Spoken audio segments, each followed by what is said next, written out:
आज के रहस्यमय गौतम बुद्ध की कहानी से आप जान पाएंगे कि सांसारिक जीवन में रहते हुए भी आप कैसे चिंता मुक्त और परम सुख शांति कैसे पा सकते हैं। सन्यासी के भांति आप बिना सन्यास लेते हुए भी वैसी सुख शांति कैसे पा सकते हैं। तो चलिए उस कहानी की शुरुआत करते हैं। दोस्तों, कभी कभी हम जो सुनते और समझते हैं वह पूरी तरह सत्य नहीं होता।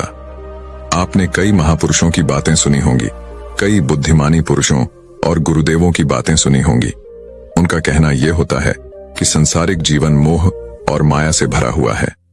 हमारे रिश्ते, हमारा धन, हमारी इच्छाएं, ये सब बस माया जाल है और जीवन का असली लक्ष्य मोक्ष है, मुक्ति है। हमें आध्यात्मिक जीवन की ओर बढ़ना चाहिए। जब भी आप उनकी बातें सुनते हैं तो आपके मन में एक प्रश्न उठता है और वह प्रश्न यह है, क्या हमारा संसारिक जीवन जीना व्यर्थ है? क्या हमें केवल आध्यात्मिक जीवन जीना चाहिए? क्या हमें खुद की खोज करनी चाहिए? क्या हमें संसार के सुख का आनंद नहीं लेना चाहिए? जो लोग इस संसारिक जीवन में फंसे हुए हैं, क्या उनका जीवन पूरी तरह से व्यर्थ है? किसी को अपने माता पिता के लिए धन कमाना है तो कोई अपने परिवार को सुखी देखना चाहता है, कोई अपने बच्चों की चिंता में दुखी है तो कोई अपने लिए कुछ करना चाहता है, नाम कमाना चाहता है, कोई अपनी प्रेमिका को खुश रखना चाहता है, कोई अपने प्रेमी को पाना चाहता है, कोई बड़ा आदमी बनना चाहता है तो कोई राज करना चाहता है, कोई साधारण जीवन जीना चाहता है। इसी प्रकार हम सभी की तरह तरह के सपने हैं, तरह तरह के विचार हैं। हम सभी को अपने जीवन में कुछ ना कुछ तो चाहिए ही, परंतु ये सभी बुद्ध पुरुष जब हमारे सामने आते हैं तो हमारे इन सपनों को तोड़ मरोड़ के रख देते हैं। जब कहते हैं कि संसारिक जीवन व्यर्थ है और खुद को जानो, खुद को पहचानो, आध्यात्मिकता की राह पर चलो, तब उस वक्त हमारे मन में, हमारे मस्तिष्क में तरह तरह के विचार उत्पन्न होने लगते हैं। तब हमें यह समझ नहीं आता कि आखिर हम सांसारिक जीवन जिए या फिर आध्यात्मिक जीवन, आखिर हम क्या करें। आपके साथ भी कभी ना कभी ऐसा तो हुआ ही होगा। क्या आपके भी मन में ऐसे कोई प्रश्न है?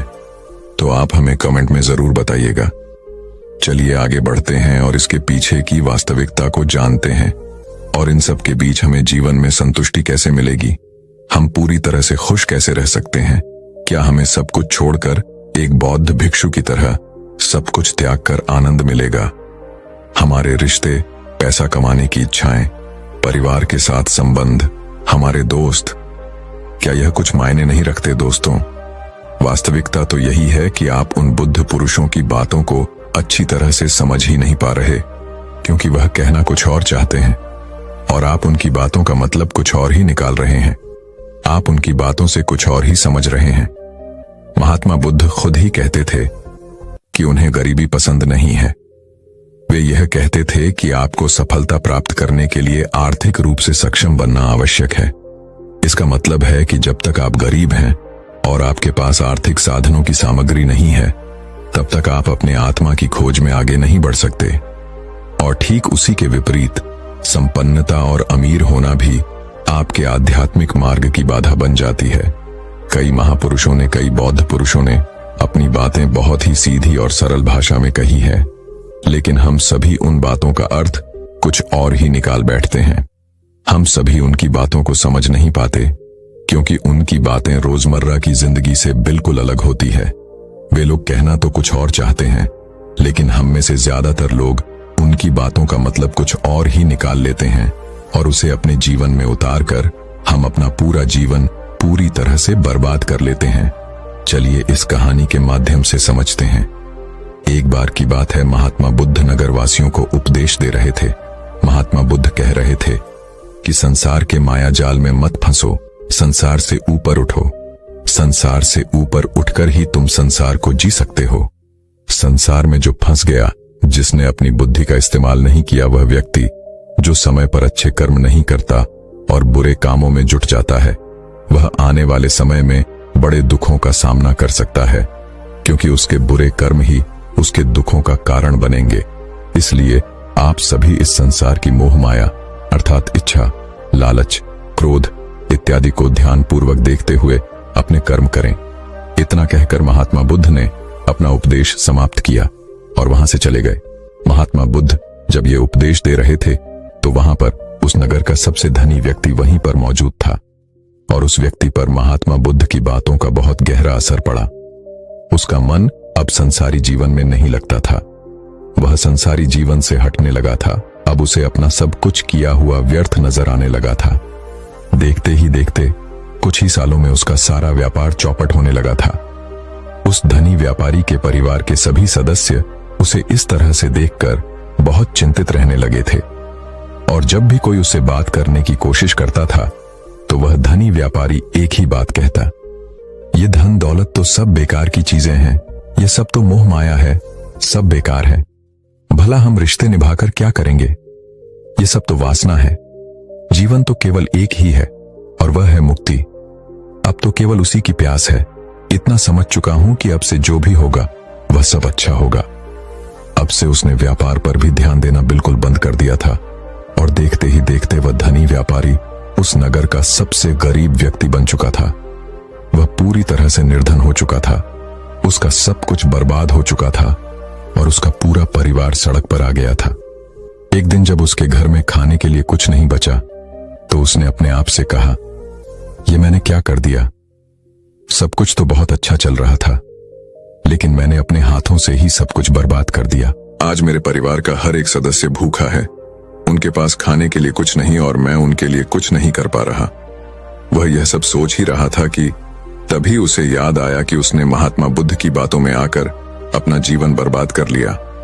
ना तो उसे मुक्ति मिली और ना ही धन। वह सोच रहा था, मैं तो कहीं का नहीं रहा। थोड़े थोड़े भोजन के लिए भी आज मुझे रोज मरना पड़ता है। हर रोज मुझे मेहनत करनी पड़ती है, तब जाकर मेरे परिवार को 2 वक्त की रोटी मिल पाती है। अपने परिवार की इस तरह से बुरी हालत देखकर उससे रहा नहीं गया। वह बहुत चिंतित रहने लगा था। वह बहुत परेशान हो चुका था। एक दिन वह अपने घर से भाग गया। रास्ते में जब वह आगे बढ़ रहा था तब उसके मन में ख्याल आया कि वह कहां जाएगा, किससे मदद मांगेगा, आखिर अब उसका साथ कौन देगा। तभी उसे याद आया कि उसे महात्मा बुद्ध के पास ही जाना चाहिए, क्योंकि बुद्ध के कारण ही आज उसकी यह हालत है। उसके हालात के जिम्मेदार तो वही है। मैं तो सीधा सीधा अपने मार्ग पर जा रहा था, लगातार अपने व्यापार में उन्नति कर रहा था, लेकिन जब से मैंने उनकी बातें सुनी तब से मेरा मन विचलित हो गया। मुझे समझ नहीं आया कि मैं जो जीवन जी रहा हूं क्या वह सत्य है या फिर जो वह जीवन जी रहे वह सत्य है। उनकी चिकनी चुपड़ी बातों में आकर मैंने अपना सब कुछ बर्बाद कर दिया। मेरे हालात के जिम्मेदार तो वही हैं, इसीलिए मुझे उनके पास ही जाना चाहिए।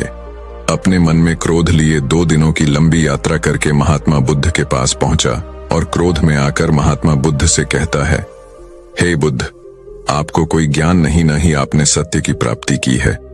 आप तो केवल भोले भाले लोगों को हंसाना जानते हैं, अपनी चिकनी चुपड़ी बातों में उन्हें बहलाना जानते हैं। आप लोगों के सीधेपन का फायदा उठाकर अपनी प्रसिद्धि और अपनी प्रशंसा करवाते हैं। आप हमें ऐसे सपने दिखाते हैं जो कभी पूरे नहीं हो सकते। मैं भी ऐसा ही एक सीधा साधा व्यक्ति था और मैं उस नगर का सबसे बड़ा धनी व्यक्ति था।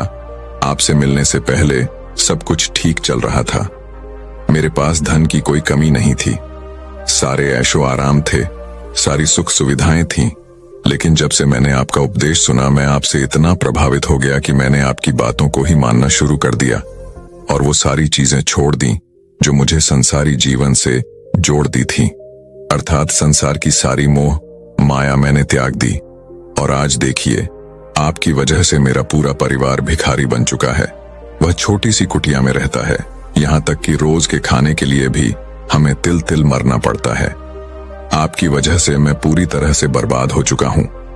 उस व्यक्ति के इतना कहने के बाद महात्मा बुद्ध शांति से मुस्कुराते हुए उस व्यक्ति से कहते हैं, आखिर तुम्हारे साथ क्या हुआ है और तुमने मेरी बातों का क्या मतलब निकाला? इस पर वह व्यक्ति महात्मा बुद्ध को सारी बातें बता देता है।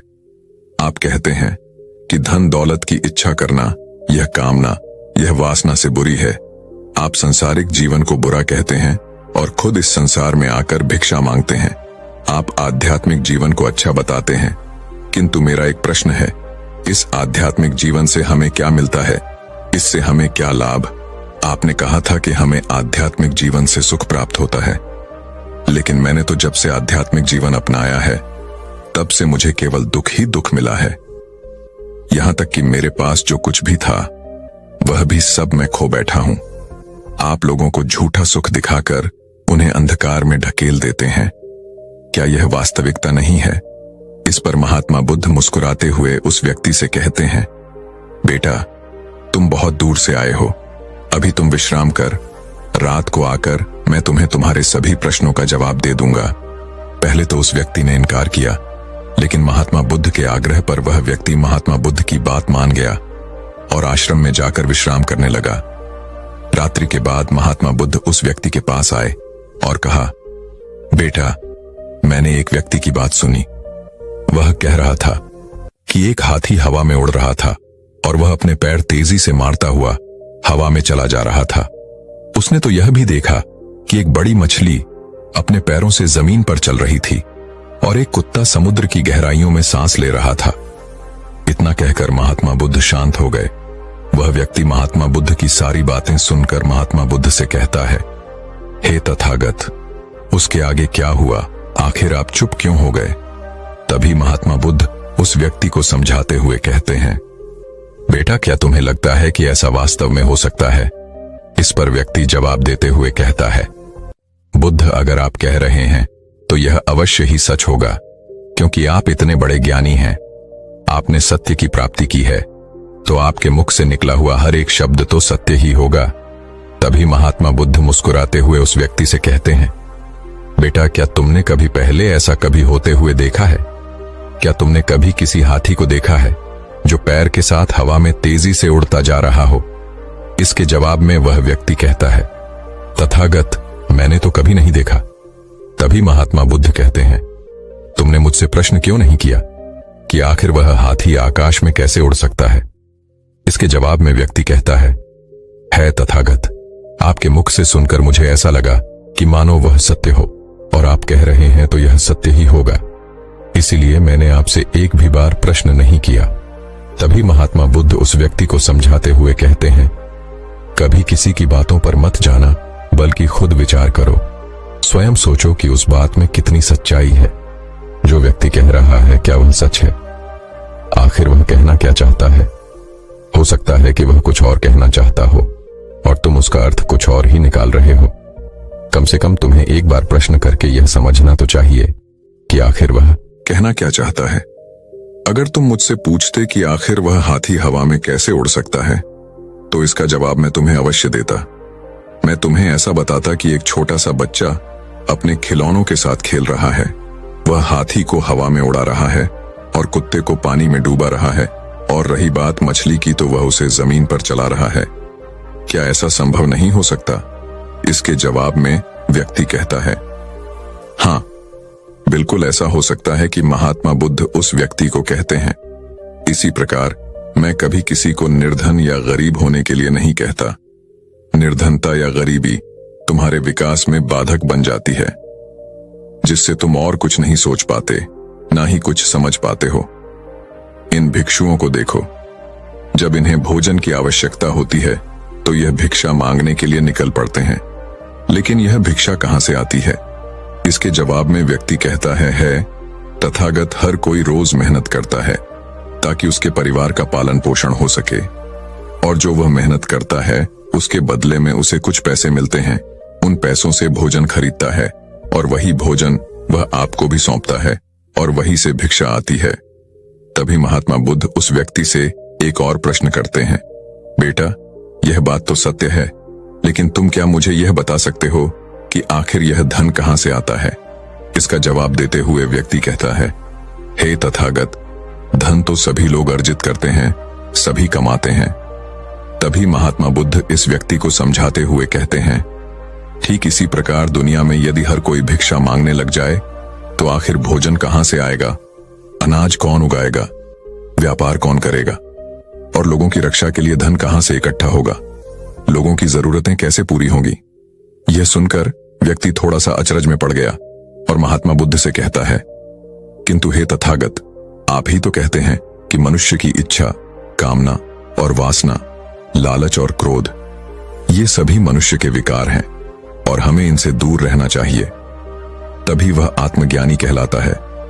तभी महात्मा बुद्ध कहते हैं, बेटा, मैं तो अभी भी यही कह रहा हूं कि मनुष्य को इन सब चीजों से दूर रहना चाहिए। इस पर व्यक्ति महात्मा बुद्ध की बात काटते हुए कहता है, हे तथागत, और दुनिया तो इसी पर चल रही है। इसके बिना भला यह संसार कैसे चल सकता है? हर किसी को पैसों की जरूरत है। बिना पैसों के वह अपने परिवार को नहीं चला सकता, वह अपने परिवार का पालन पोषण नहीं कर सकता, वह अपने परिवार के लिए भोजन नहीं ला सकता, और यदि वह पैसे नहीं कमाएगा तो वह भूखा मर जाएगा। तभी महात्मा बुद्ध कहते हैं, बेटा, यह संसार इन चीजों से नहीं चल रहा, इन चीजों से बिगड़ रहा है। इस पर व्यक्ति कहता है, हे तथागत, आखिर आप क्या कहना चाहते हैं? मैं आपकी बात समझ नहीं पा रहा। संसार में इच्छा, कामना, वासना और क्रोध ही तो है, और जब हम इनका त्याग कर देते हैं तब हम आध्यात्मिक मार्ग की ओर आगे बढ़ते हैं, अर्थात मुक्ति के मार्ग पर, यानी कि हम सन्यासी के मार्ग पर चलते हैं। इस पर महात्मा बुद्ध जवाब देते हुए कहते हैं, बेटा, तुमने जो कुछ कहा वह भी एक बहुत बड़ा सत्य है। इच्छा, कामना, वासना और क्रोध ऐसे ही बुरी भावनाओं को छोड़ देने से हम संसार छोड़कर सन्यासी हो जाते हैं, और इन्हीं सभी चीजों को छोड़कर भी हम संसार में जी सकते हैं, धन कमा सकते हैं, मान, पद, प्रतिष्ठा और सम्मान कमा सकते हैं, क्योंकि हम सब अपना कर्म ही तो कर रहे हैं।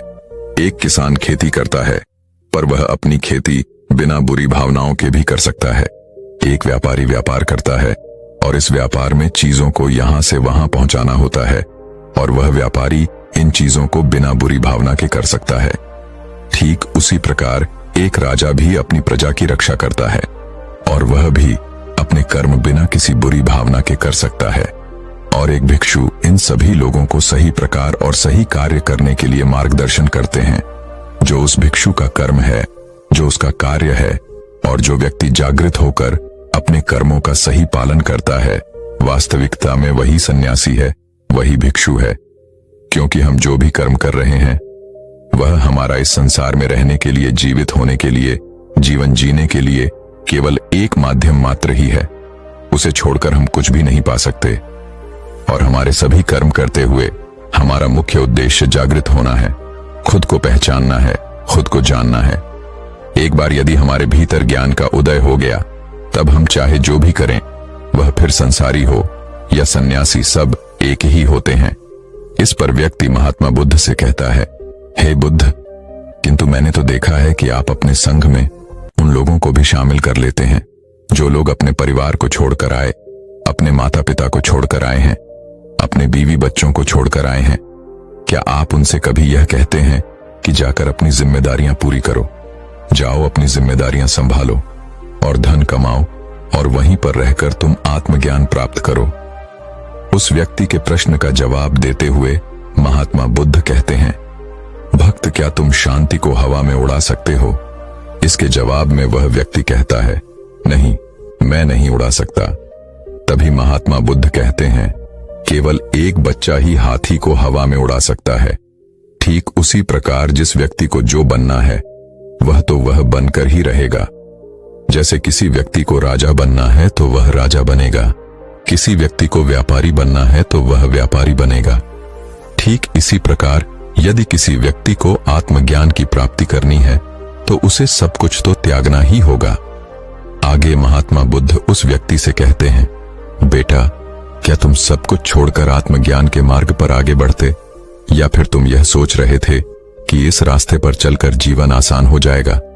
जो होगा सब अच्छा होगा, सब कुछ अपने आप ही मिलने लगेगा। मुझे तो कुछ करने की आवश्यकता ही नहीं पड़ेगी, सारे दुख दर्द सब कुछ समाप्त हो जाएगा और जीवन में चमत्कार होने लगेगा और अंत में मुक्ति भी मिल जाएगी। महात्मा बुद्ध की यह बात सुनकर उस व्यक्ति को अपनी गलती का एहसास हो गया। वह महात्मा बुद्ध के चरणों में गिर पड़ा और कहने लगा, हे तथागत, आप सत्य कहते हैं। मैंने तो कुछ ऐसा ही सोचा था, क्योंकि मेरा व्यापार सही नहीं चल रहा था, तो मुझे लगा कि सब कुछ छोड़कर सब मिल जाएगा, मुझे कुछ करने की आवश्यकता ही नहीं पड़ेगी और मेरे सारे दुख दर्द हमेशा हमेशा के लिए खत्म हो जाएंगे और मैं आत्मज्ञान भी प्राप्त कर पाऊंगा। तभी महात्मा बुद्ध उस व्यक्ति से कहते हैं, बेटा, भिक्षु हो जाना कोई आसान बात नहीं है। इसके लिए सब कुछ त्यागना पड़ता है। एक एक चीज जिससे तुम बहुत प्रेम करते हो, वह सारी चीजें तुमसे एक एक करके दूर हो जाती हैं। तो क्या तुम भिक्षु बनने के लिए तैयार हो? क्या तुम सब कुछ छोड़कर अध्यात्म के मार्ग में आगे बढ़ना चाहते हो? इसके जवाब में व्यक्ति कहता है तथागत, मुझे मेरी गलती का एहसास हो चुका है। मुझे भिक्षु नहीं बनना। मैं तो व्यापारी ही ठीक हूं। मैं तो अपने संसारी जीवन में ही ठीक हूं। परंतु अब भी मेरे मन में एक प्रश्न शेष बचा है। अगर आपकी आज्ञा हो तो वह प्रश्न भी मैं आपसे पूछना चाहूंगा। तभी महात्मा बुद्ध उसे आज्ञा देते हैं। इस पर व्यक्ति कहता है, हे तथागत, आप ही तो कहते हैं कि धन नहीं कमाना चाहिए। पद, प्रतिष्ठा, अहंकार हमें दुख की ओर ले जाते हैं और संसार में यही तो है। और क्या है? यदि हमें संसारी जीवन जीना है तो हमें यह सब तो करना ही पड़ेगा। तभी महात्मा बुद्ध मुस्कुराते हुए उस व्यक्ति से कहते हैं, क्या तुम्हें भूख लगी है? इस पर व्यक्ति कहता है, हाँ तथागत, मुझे बहुत भूख लगी है। तभी महात्मा बुद्ध उस व्यक्ति को भोजन करवाते हैं। उसे भरपेट भोजन खिलाने के बाद महात्मा बुद्ध उस व्यक्ति से कहते हैं, लो और खाओ, यह सब तुम्हारे लिए ही है। इसके जवाब में वह व्यक्ति कहता है, तथागत, मैं पहले ही बहुत ज्यादा खा चुका हूं। अब मुझसे और नहीं खाया जाएगा। मेरे पेट में अब थोड़ी भी जगह नहीं रह गई है। यदि मैंने और अधिक खाया तो मेरा पेट दर्द करने लग जाएगा और फिर मुझे तरह तरह की परेशानियां होने लगेंगी। मैं परेशान हो जाऊंगा।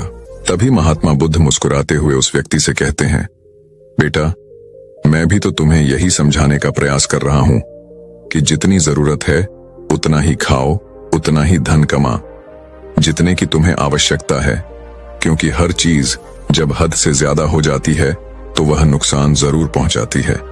फिर वह चाहे धन हो, चाहे इच्छा, चाहे लालच, या फिर कामना या वासना, सब कुछ हद से ज्यादा आपको नुकसान ही पहुंचाएगा और यह सब आपको केवल दुख ही देंगे।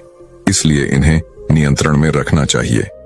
जितने की हमें आवश्यकता है उतना ही हमें चाहिए, और जब आप इसे नियंत्रण में रखते हैं तो यह कभी आपको दुख नहीं दे पाएगा। आप हमेशा सुखी रहोगे। आगे महात्मा बुद्ध उस व्यक्ति से कहते हैं, भंते, धन कमाना आवश्यक है, क्योंकि धन की कमी नहीं होनी चाहिए, भोजन की कमी नहीं होनी चाहिए, किसी भी कार्य को करने के लिए मन में इच्छा की कमी नहीं होनी चाहिए। लेकिन उसी के साथ में यह भी ध्यान रखना है कि इच्छा अत्यधिक भी नहीं होनी चाहिए। और मैं तुम्हें यही समझाने का प्रयास कर रहा हूं। मैं तुम्हें यही ज्ञान देने का प्रयास कर रहा हूं कि मध्य में रहो, ना कम ना ज्यादा। इसलिए जाओ और धन कमाओ, व्यापार करो। अपने कर्म से न केवल अपना बल्कि दूसरों का भला भी करो। जब तुम अपने किए के सांसारिक कार्यों से लोगों का भला करते हो, तब तुम में और किसी सन्यासी अर्थात किसी भिक्षु में कोई अंतर नहीं रह जाता। बस सभी के मार्ग अलग होते हैं, लेकिन मंजिल एक ही होती है और तुम कभी मार्ग से भटक ना जाओ। इसलिए ऐसे लोगों की संगत में रहना जो तुम्हें आत्मज्ञान के सीधे मार्ग पर ले चलें, जो सांसारिक जीवन से हटकर नए जीवन में प्रवेश करवाएं, क्योंकि वे लोग बुराइयों से लड़ने में तुम्हारी मदद करेंगे। तुम्हें ताकत मिलेगी और तुम लगातार बिना विचलित हुए आध्यात्मिक मार्ग पर लगातार आगे बढ़ते चले जाओगे। इतना कहकर महात्मा बुद्ध शांत हो गए। वह व्यक्ति महात्मा बुद्ध को प्रणाम करके कहता है, हे तथागत, आपकी शिक्षाएं तो बिल्कुल अलग हैं। आप जो कहते हैं उसके पीछे का अर्थ कुछ अलग ही होता है, बहुत सीधा और सरल, लेकिन हम उसे समझ नहीं पाते। आपके पास चमत्कार का आश्वासन नहीं है और आपके पास वह मार्ग है जिस मार्ग पर चलकर मैं अवश्य ही अध्यात्म को प्राप्त कर सकता हूं, जिससे मेरा और लोगों का सभी का भला होगा। हे तथागत, यह मेरी ही गलती थी कि मैंने आपकी बातों का गलत मतलब निकाला और एक व्यापारी होकर भी मैंने अपने कर्म को छोड़ दिया और यह सोचने लगा कि अब अपने आप ही सब कुछ होगा, सब कुछ अच्छा ही होगा। लेकिन यह सत्य है कि अपने आप कुछ नहीं होता। जब हम हाथ पैर चलाएंगे, काम करेंगे, कर्म करेंगे, तभी हमें फल मिलेगा। जब हम हाथ पैर मारना छोड़ देते हैं तो नदी का बहाव हमें अपने साथ बहा कर ले चला जाता है और तब हमारे हाथों में कुछ नहीं रह जाता। और यही मेरे साथ भी हुआ है। हे तथागत, आज से मैं आपको वचन देता हूं कि मैं अपना कर्म पूरी ईमानदारी के साथ करूंगा। आपके दिए हुए मार्ग पर मैं पूरी ईमानदारी से चलूंगा। मैं आपको वचन देता हूं कि मैं एक अच्छा व्यापारी और एक अच्छा इंसान बनकर रहूंगा। मैं आत्मज्ञान के मार्ग पर अपने कर्म करते हुए आगे बढ़ता रहूंगा। इतना कहकर वह व्यक्ति महात्मा बुद्ध को प्रणाम करके वहां से लौट गया।